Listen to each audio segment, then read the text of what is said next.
We're back. Kind of a late night reading. It's like 1:24 a.m. in the morning, but you already know what time it is. Wait, there she is. Dune. I think this was. Let me double check real quickie. 21, 22, 23. Yeah. Those are the three, right? 21, 22, 23. Yeah, because last was 20. Yep. 21, 22, 23. Oof. These were hefty chapters, bro. These were hefty chapters, I gotta tell you. So 21, that was the death of Duke Leto. That's really what this chapter was. And kind of like the Duke, or the Baron, I should say, Baron Harakin, Vladimir Harakin, if you will. Him kind of gloating his glory, but also at the same time trying to figure out where Jessica and Paul are. Because, like, once the Duke Leto came in, he's like, wait, where's his ring? And then, like, what happened to, like, Jessica and Paul? Because, again, he had Peter, you know what I mean? That's what I'm looking for. Take care of them. Because remember, like, last video, the Duke gave Peter a choice to, like, keep Jessica or send her off to the desert to get killed. And then you could be like the Baron of Arrakis. Peter chose the Baron of Arrakis, who opted bam. Now they're there, but you know they escape because of Dr. Yue. Now, a little sidetrack backwards before Duke Leto was brought to the Baron. Dr. Yue was brought to the Baron first, and then at that point, the Baron's like, "Hey yo, good job for betraying Duke Leto. It's time for your reward." And it's like, the whole conversation was kind of like, Dr. Yue would say, "Hey, you know what I want? Where's my wife?" And the Baron was like, "Oh yes, my promise to you. Yada yada. I said that she will find her peace and you will join her." So at that point, he was like, "And I will keep that promise." He had Peter kill Yue. Yue died, but then said something along the lines of he will get his get back, and that had the Baron shook. You know what I mean? See, because at the whole time the Baron already killed Yue's wife, he kind of already had that figured out, but at that point it was already too far deep in. But he gave Atreides a chance to escape with Jessica, Paul, and helping Duncan Idaho as well. You feel me? So Yue's dead. Fast forward now to where I was somewhat earlier. We got Leto drugged out practically, but still sober, but still somewhat conscious what's going on, but everything's kind of like a blur. And time's moving kind of weirdly from him. It's like a different type of high. But he remembers he still has like his tooth, and he's trying to remember where he got that tooth from. And he knows like it was some type of poison. He starts to sober up a little bit, regain some conscience, and starts to see things better. It's like, oh yeah, you gave me this tooth, you betrayed me, but I still got this tooth that killed the Baron. And then at that point he like used the tooth, cracked it, took out Peter, but the Baron survived because like he was far enough away, and he had like his it's not a steel suit. Steel suits are for the desert. I think it's his whatever those belts called. You know what I'm talking about, the shield belt. I think that's what they're called. The shield belt helped blocked it, and also like the Peter dying and like the guards dying and whatnot gave the Baron time to react, to like move against the wall. And his also his shield belt was on too, so like he survived the attack. But a couple of his guards died, and like that was like a close call. He was upset. When we fast forward even more, then like the Imperial soldiers sent by the Emperor, they came in. The one that was like, "Hey, yo, listen, we're here to see the Duke, see how he died and whatnot." And the Baron was kind of embarrassed, like, "Hey, I don't want them to see how I kind of fumbled the bag here and whatnot." And like there was like a back and forth, and the Baron's getting pressed, and like he wants to like look strong in front of his soldiers, but like at this point he has to let them see how Duke Leto died. You know what I mean? Because like they need to sign off of that, if you know what I mean. That he died like because I think the rules were he can't die of any agony. It's supposed to be like a clean, quick death. There we go. Let's just double checking how he died. They saw that. They kind of see the Baron's screw up, and like the Baron's upset about that. Then at that point, we find more how more shady the Baron is. Because at the end of the chapter, he asks for like a little boy to be drugged up for him, and like the reason why he likes a little boy because he looks like Paul Atreides, and he's gonna rape the boy. That's exactly what's gonna happen, bro. Because again, he said it was insinuated, drug the kid for me because I don't feel like wrestling right now. You know what I mean? Insinuated like he's gonna force himself upon this child. So insane work. Then I think another key factor was like he was sitting in what's he face up with the mess to find Paul and Jessica. I think let me double check his name, bro, because he's going to send someone else to help with the hunt for Paul. It was Raban. There we go. I got it. Raban. He's going to send him to the planet to help find Jessica and Paul. Next chapter is the juicy chapter, kind of. And it's kind of like Paul's awakening. Like, this chapter was kind of like Paul getting like that third sense, kind of like his awakening of like, really locking into being like overly analyzing and whatnot. And at this beginning of the chapter, it talks about like how Paul's like, when it comes to the grief, he's not really grieving right now. And like it feels kind of empty, but at the same time, like he has like a new awareness.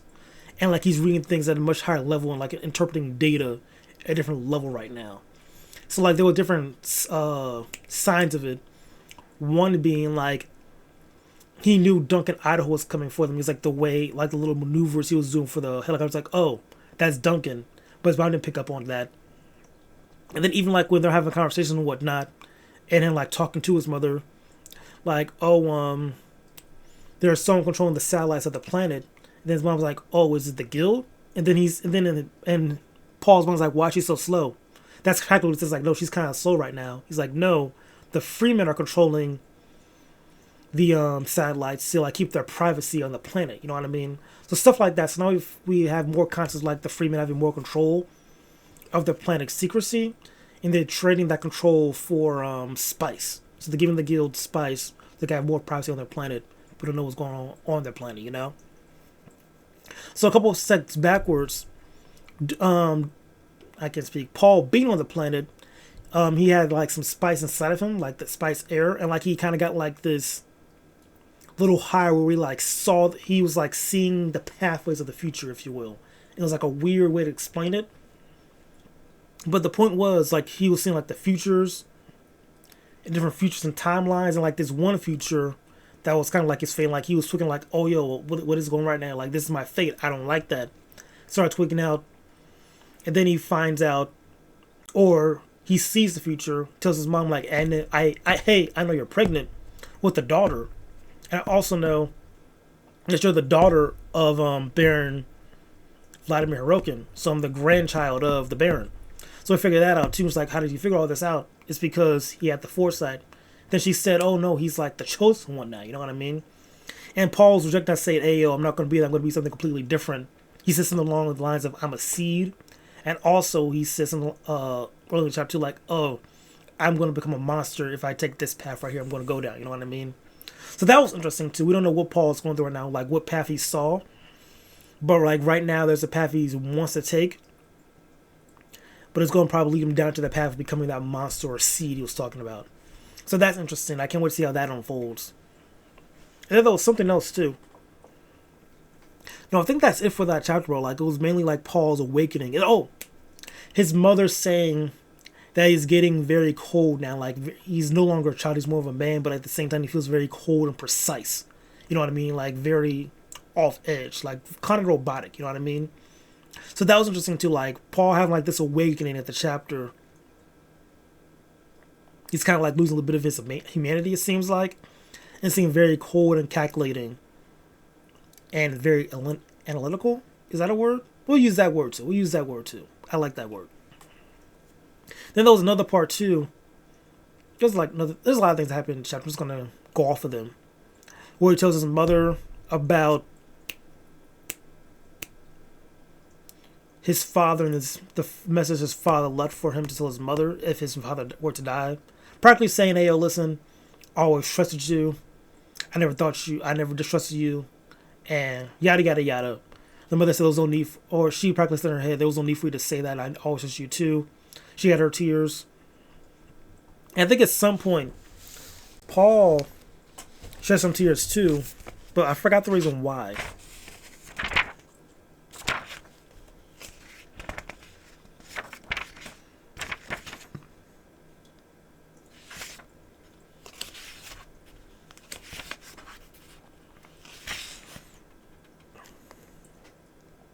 Let me see.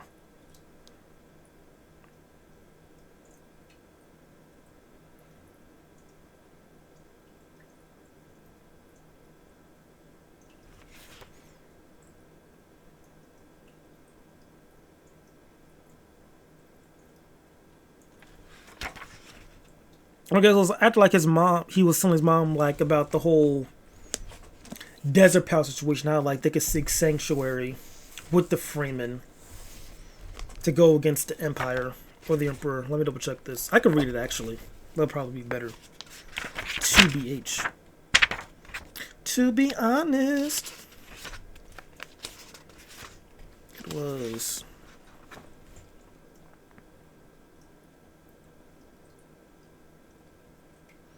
Let's start here. So also like he saw like pathways. One path was like very clear, other pathways like kind of dark and whatnot. But like it was still like a pathway you could kind of see, but not really. Like that's probably like the pathway he's going to choose. That's regardless. So I could just read that actually. I'll just read all this. The other, there it is. He suddenly saw how fertile was the ground into he had fallen. And with this realization, the terrible purpose filled him, creeping through the empty place within him, threatening to choke him with grief. He had seen two main branchings along the way ahead. In one, he confronted an evil old baron and said, "Hello, grandfather." The thought of that path and what lay along it sickened him. The other path held long patches of gray obscurity, except for peaks of violence. He had seen a warrior religion, a fire spreading across the universe, and the Atreides' green and black banner waving at the head of a fanatic legions drunk on spiced liquor. Gurney Halleck and a few others of his father's men, a pitiful view, were among them, all marked by the hawk symbol from the shrine of his father's skull. "I can't go that way," he muttered. "That's what the old witches of the schools really want, of your schools really want." "I don't understand you, Paul," his mother said. So, some more context. So the witches kind of wanted like a Atreides, Hirokin heir, kind of like a mix between the two houses, like in the feud. But it was supposed to be a daughter, but instead it was Paul, a boy. But there's also like a pathway that we don't know yet. Obviously, like I'm still trying to figure that out. So with this second pathway Paul's talking about, the witches kind of want that pathway too. Why, we don't know yet. So I'm going to continue on because she doesn't understand right now. Because again, Paul can kind of see the future right now. She's kind of just confused. He remained silent, thinking like the seed he was, thinking with the race consciousness he had first experienced as terrible purpose. He found that he no longer could hate the Bene Gesserit or the Emperor, even the Hirokins. They were all caught up in the need of their race to renew its scattered inheritance, to cross and mingle and infuse their bloodlines in a great new pooling of genes. And the race knew only one sure way for this, the ancient way. The tried and certain way that rolled over everything in his path, jihad. Surely I can't choose that way, he thought. But he saw again in his mind's eye the shrine of his father's skull and the violence with the green and black banner waving in its midst. Jessica cleared her throat, worried by his silence. "Then, the Freeman will give us sanctuary?" He looked up, staring across the green light and tint at the inbred Parthian lines of her face. "Yes," he said. "That's one of the ways." He nodded. "Yes, to call me Muad'Dib, the one who points the way. Yes, that's all they call me." And he closed his eyes, thinking now, "My father, I can mourn you." And he felt the tears coursing down his cheeks. So that's when Paul finally cried, because at that point he kind of figured out like a plan. He kind of calmed down a little bit, and he actually, could let out a few tears. There's another thing in this chapter that we learned, because his mother said it too. By Muad'Dib, it was like a is a desert rat, but also it's like a star, a constellation. There we go. It was right here. Jessica returned to the book, studying illustrated constellation from the Arakan sky. Muad'Dib, the mouse, and know the tail pointed north. Boom. So that was connected to that. And then one more chapter. Also, so that was chapter 22. At that point, we are now in book 2. I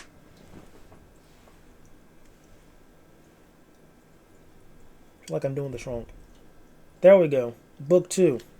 Muad'Dib, the North Star. Whatever, bro. So this is chapter 23. And at this point, they're just practically digging a hole this chapter. Just because I'm sensing like this sense of disdain from Paul whenever he talks, or like he kind of dislikes her. Those are quotes for it.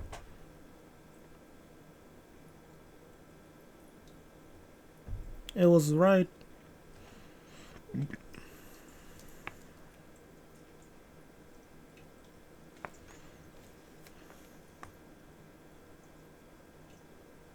Understand? Shall I help you? She swallowed. Paul reached out, took her arm. That wasn't it.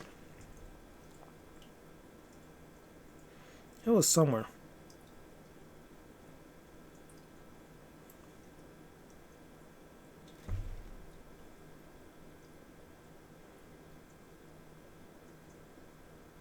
Bro, am I tweaking right now? There it is. It was sea power and air power on Caledon, he said. Here it is desert power. The freemen are the key. His voice came from the vicinity of the tense sphincter. Sphincter? Whatever. Her training sensed in his tone an unresolved bitterness towards her. So yeah, Paul's kind of like upset with his mother because of like them being Hirokin. Then like the Bene Gesserit kind of like planting this and making him Hirokin, because again, like your whole life you hated the Hirokins, now you're like half Hirokin because of your mother. So like there's kind of like this little bitterness going on between the two. So that was going on. I was talking about like Idaho too, because like Idaho had left and they were waiting for him. He hasn't showed up yet, so at that point they're on the move now. It's nighttime. And this chapter, it was a quick chapter too. This chapter ends with them seeing like a fight overhead. Or not a fight, but like, laser guns and fire. And like they figure out like it's Hirokins trying to search for them and like, destroying places that they see movement to make sure Jessica and Paul are dead. And the chapter ends with helicopters coming towards them. Now they're on the run trying to like find cover to like, hide from the Hirokins. And yeah, that was kind of the end for this chapter. This was really not too much going on. Yeah, just not. Yeah, that was kind of it.